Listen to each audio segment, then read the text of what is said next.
नागपूरमध्ये सध्या हिवाळी अधिवेशनाची जोरदार तयारी सुरू आहे। 16 डिसेंबर पासून हिवाळी अधिवेशन सुरू होण्याचा अंदाज आहे। तर हिवाळी अधिवेशनामध्ये येणाऱ्या कर्मचाऱ्यांच्या निवास व्यवस्थेबाबत विधिमंडळ सचिवालयाने आता सूचना देखील काढलेली आहे। महत्त्वाची बातमी आपण पाहतोय।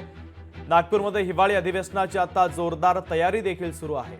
एकंदरीत ही तयारी कशा पद्धतीने सुरू आहे याचा आढावा घेतलाय आमचे प्रतिनिधी ज्ञानेश्वर पवार यांनी। पाहूया।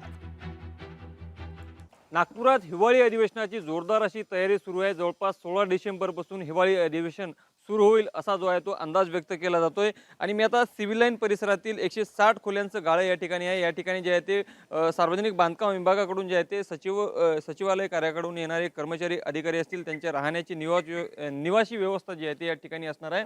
आणि एकूणच पूर्ण तयारी जी आहे ती या ठिकाणी करण्यात येत आहे।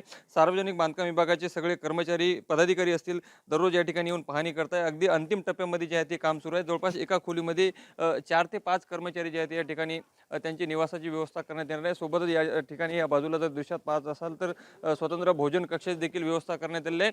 आणि जे वरिष्ठ अधिकारी असतील त्यांच्यासाठी जे आहे ते या ठिकाणी फ्लॅटची व्यवस्था करण्यात आलेली आहे। या ठिकाणी देखील या इमारतीमध्ये काही अधिकारी कर्मचारी जे आहेत ते एकूणच या ठिकाणी थांबणार आहेत। जवळपास सध्याला जे आहे ते आता रांगोटी असतील, साफसफाई असतील, त्याचबरोबर डागडुजी असतील, हे सगळं कामं जे आहे ते या ठिकाणी अंतिम टप्प्यामध्ये आहे। आणि या सगळ्यासाठी जे खर्चाची जी मंजुरी आहे जवळपास 5 कोटी रुपयाची तरतूद जी आहे ती एकूणच करण्यात आलेली आहे।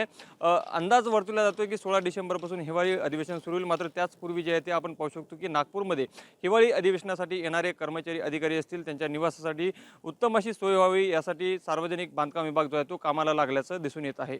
लोकशाही मराठी करता मी ज्ञानेश्वर पवार, नागपूर।